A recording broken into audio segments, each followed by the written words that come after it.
Imagine this.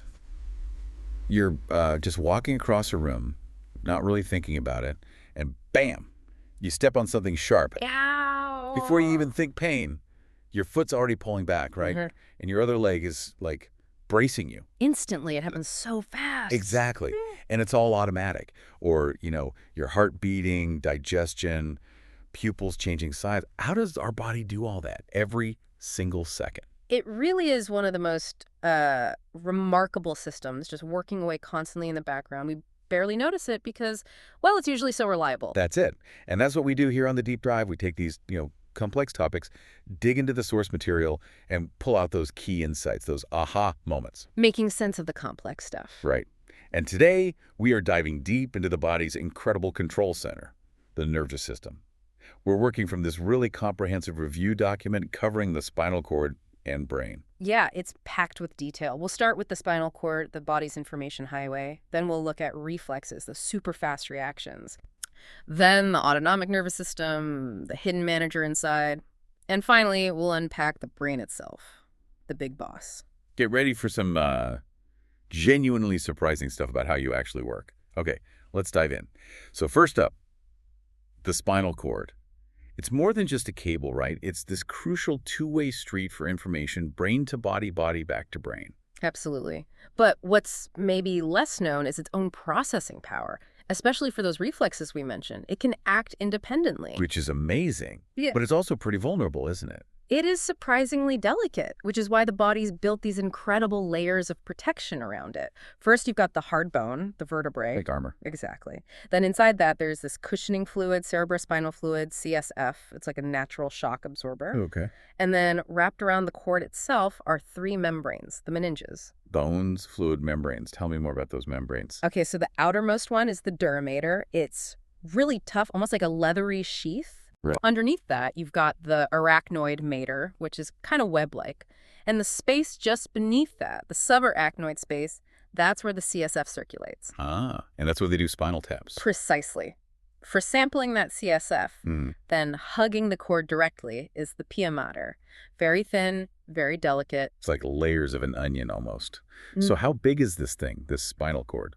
Well, picture a cylinder starting right at the base of your skull where it joins the brainstem and running down to about your lower back, around the first or second lumbar vertebra. Lengthwise, it's roughly, say, 16.5 to 18 inches on average. And it's not the same thickness all the way down, is it? I remember reading about enlargements. That's right. It has different regions: cervical, thoracic, lumbar, sacral, coccygeal.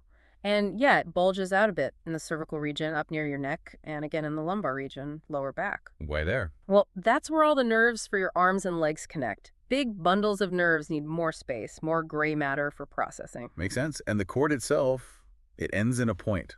It tippers down, into a cone shape called the conus medullaris, usually around L1 or L2, like I said. But the nerves keep going after that point, right? Oh, absolutely. Below the conus medullaris, the spinal nerves continue downwards, fanning out. It looks a bit like a horse's tail, so it's called the cauda equina. Cauda equina. Got it. And those nerves are definitely still carrying signals to your legs and lower body. Okay, let's zoom in. If we took a slice through the cord, what's the internal structure like? You'd see this really distinct shape in the middle. A butterfly or an H shape, that's the gray matter. Gray matter. That's the processing part. That's where the nerve cell bodies are, yeah. The decision-making bits. Surrounding that gray matter is the white matter. And white matter is? That's made of myelinated axons. Think of them as the insulated wires, the high-speed data cables, transmitting signals up and down the cord quickly. So gray matter processes, white matter transmits, like local stations and the main highway. That's a great analogy. And within that gray matter butterfly, the wings have different jobs. The front parts, the anterior horns, they contain the motor neuron cell bodies, sending commands out to muscles. Yep. The back wings, the posterior or dorsal horns, that's where sensory information comes in from the body. So how does all this information flow through those white matter highways? Exactly. The white matter is organized into bundles called tracks or columns. Think of them as dedicated lanes. Ascending tracks carry sensory info up to the brain, like northbound traffic. Efferent pathways. Yes. And their names often give you a clue, starting with spino, like the spinothalamic tract. That's for things like pain and temperature. Pain, temperature, crude touch, yeah. Right. quick signals. Then you have other pathways like the dorsal columns, which handle more detailed stuff, fine touch, pressure, proprioception. Proprioception. That's knowing where your limbs are without looking. Precisely. And these sensory pathways, they're not just one long nerve. It's usually a relay system, often involving 3 neurons in sequence before the signal even reaches the part of your brain where you become aware of it. Wow, a 3-step process. Allows for a lot of refinement and control. Okay, so that's info going up. What about commands coming down from the brain? Those travel in the descending tracks, the southbound lanes carrying motor commands down from the brain. These are efferent pathways. F for friend. Got it. And we often talk about upper motor neurons, which start in the brain or brainstem, and lower motor neurons, whose cell bodies are actually in the spinal cord or brainstem and connect directly to the muscle. Like the corticospinal tract. The corticospinal tract is the major one for voluntary movement, yes, a key descending pathway. This really highlights how critical the spinal cord is. So what happens if it gets damaged? Damage is often devastating because it disrupts that flow of information. For example, if the upper motor neurons are damaged but the lower ones are intact, you can get spastic paralysis. Spastic, meaning? Meaning the muscles receive irregular signals from the spinal cord below the injury, but there's no voluntary control from the brain. So you get uncontrolled stiffness and spasms. And if the cord is completely severed, a transection. That results in a total loss of both motor control and sensation below the level of the cut. It's incredibly serious. And where the cut happens matters. Absolutely. If it's between the thoracic and lumbar regions, say T1 and L1, it typically causes paraplegia, paralysis of the lower body. Okay. But if the injury is higher up in the cervical region, the neck area, it results in quadriplegia affecting all 4 limbs. We've also seen diseases that specifically attack parts of the spinal cord. Sadly, yes. Polio, caused by the poliovirus, was notorious for destroying motor neurons in the anterior horn, leading to paralysis and muscle weakness. Thankfully, vaccines have largely controlled it. Right. Then there's ALS, amyotrophic lateral sclerosis, or Lou Gehrig's disease. It's a progressive degeneration of motor neurons in both the spinal cord's anterior horn and the descending pathways from the brain. That sounds particularly devastating. It is. It leads to loss of ability to speak, swallow, and eventually breathe. It really underscores how vital these specific neural pathways are. Such a complex and frankly delicate system. Okay. Moving out from the cord itself, what about the nerves that branch off, the spinal nerves? Right. So coming off the spinal cord, you have 31 pairs of spinal nerves. They emerge segmentally. 31 pairs. How are they distributed? There are 8 pairs in the cervical region, C1, C8, 12 thoracic, T1, T12, 5 lumbar, L1, L5, 5 sacral, S1, S5, and 1 coccygeal pair, Phi1. And each one carries both types of information. Yes, they're mixed nerves. Each spinal nerve contains both sensory fibers bringing info in and motor fibers sending commands out. They form from the fusion of a dorsal sensory root and a ventral motor root. Okay. And once they leave the spine, they don't just go straight to one place, do they? They form networks. Exactly. They branch out and then quickly interweave to form these complex networks called plexuses. Think of them like major junction boxes for wiring. Junction boxes. I like that. Examples. Sure. Up top, you have the cervical plexus, formed from C1 to C5 nerves. It supplies the skin and muscles of the head, neck, and upper shoulders. And crucially, the phrenic nerve arises from here, C3, C4, C5 primarily. It's the only nerve supply to your diaphragm. Absolutely vital for breathing. Wow. One nerve for breathing. What about arms? That's the brachial plexus, a really intricate one formed from C5 to T1. It provides pretty much all the nerve supply to your shoulders and entire upper limbs.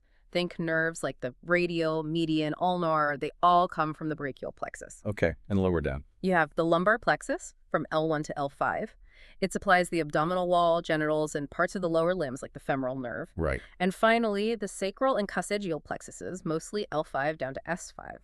They supply the buttocks, perineum, and the rest of the lower limbs. This is where the big one comes from, the sciatic nerve. Ah, sciatica. Everyone's heard of that. Exactly. The sciatic nerve is actually the largest nerve in the body, bundling together the tibial and common fibular nerves. It's amazing how organized it all is.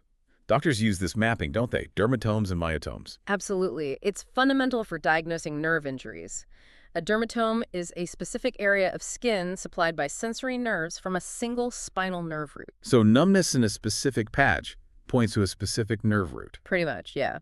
And a myotome is a group of muscles innervated by the motor fibers from a single spinal nerve root. So specific muscle weakness can also pinpoint the level of injury. It shows incredible precision. Which brings us perfectly to reflexes. The spinal cord's party trick those fast, automatic reactions. Nature's shortcuts. A reflex is a rapid, predictable, involuntary response to a stimulus. It follows a specific pathway called a reflex arc. And that arc has specific components. 5 key parts. First, a sensory receptor detects the stimulus. Second, a sensory neuron carries the signal to the spinal cord. Third, often an interneuron within the spinal cord processes the signal. Fourth, a motor neuron carries the command out. And fifth, an effector the muscle or gland that responds. Okay, and there are different ways to categorize these. Yeah, we use terms like ipsilateral, meaning the stimulus and response are on the same side of the body. Pulling your hand away from heat. Exactly. Or contralateral, where the response is on the opposite side. We also talk about monosynaptic reflexes, just one synapse between the sensory and motor neuron, very fast. And polysynaptic reflexes, which involve one or more interneurons between the sensory and motor neuron, allows for more complex responses. Can you give us a classic example of a simple one? The knee-jerk or patellar reflex is the classic monosynaptic stretch reflex. Tapping the patellar tendons stretches the quadriceps muscle. Right. The sensory neuron detects the stretch, synapses directly onto a motor neuron in the lumbar spine, which then tells the quadriceps to contract, making your lower leg kick forward. Simple, fast. And a more complex one, the withdrawal A reflex. flexor or withdrawal reflex, yeah. Yeah. That's polysynaptic. When you touch something painful or hot, sensory receptors fire. The signal goes to the spinal cord, activates interneurons, which then excite motor neurons going to your flexor muscles, like your biceps if you touch something hot with your hand, causing you to pull away.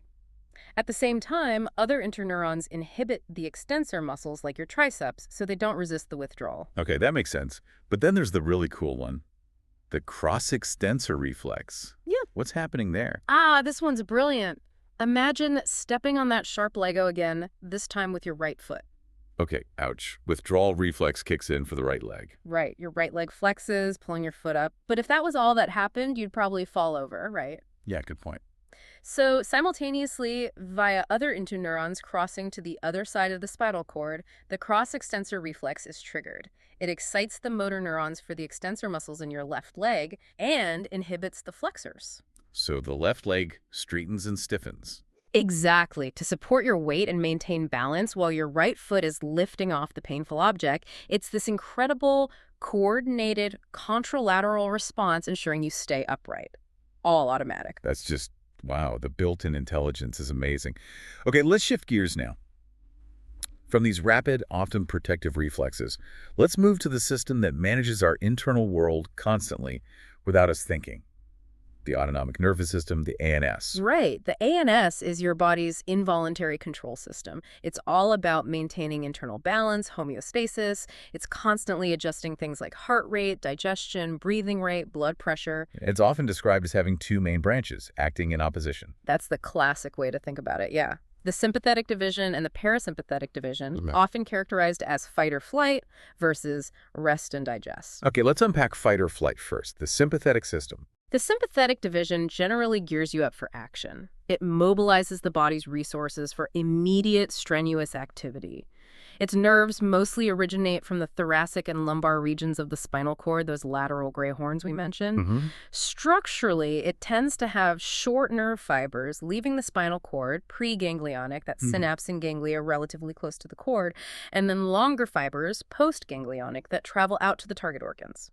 This allows for a widespread, coordinated response. And what chemical messengers does it use? How does it send its signals? The short preganglionic fibers release acetylcholine, or A, but the long postganglionic fibers, the ones talking to the organs, primarily release norepinephrine, also known as NE, or sometimes epinephrine. Adrenaline and noradrenaline. Exactly. And their effects tend to be widespread and last longer because the hormones circulate in the blood until the liver breaks them down. Think E activities: exercise, excitement, emergency, embarrassment. What happens in the body? Heart rate speeds up, breathing rate increases, pupils dilate to let in more light, blood flow gets shunted away from digestion and towards your skeletal muscles and brain, basically preparing you to react quickly and powerfully. Okay, so that's the accelerator. Yeah. What about the brakes?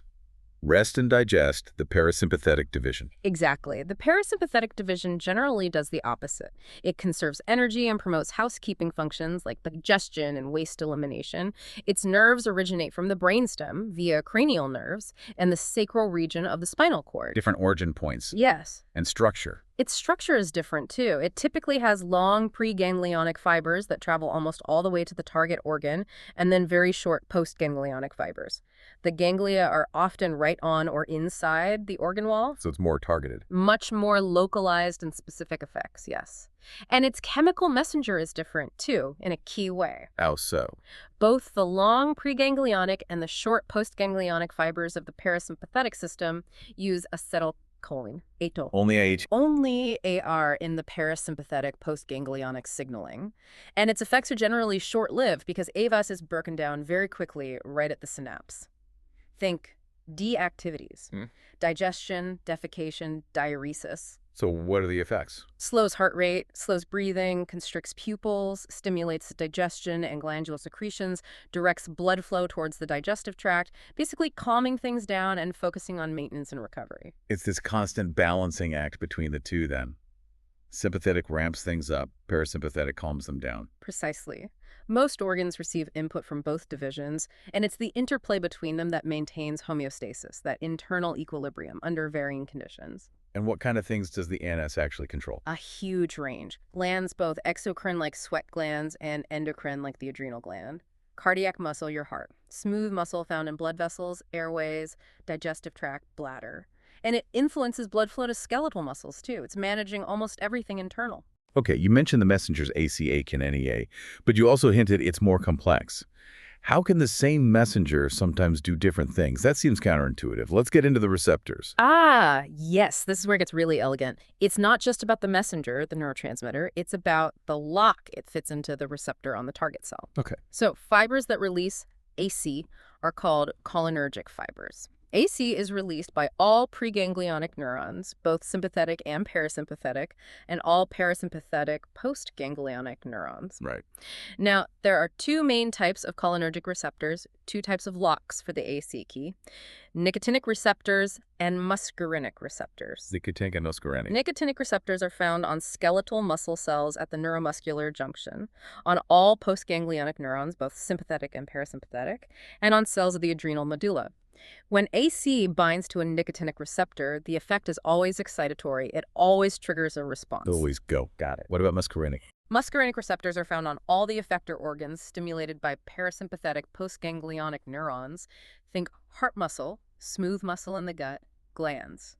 Now, here's the key difference.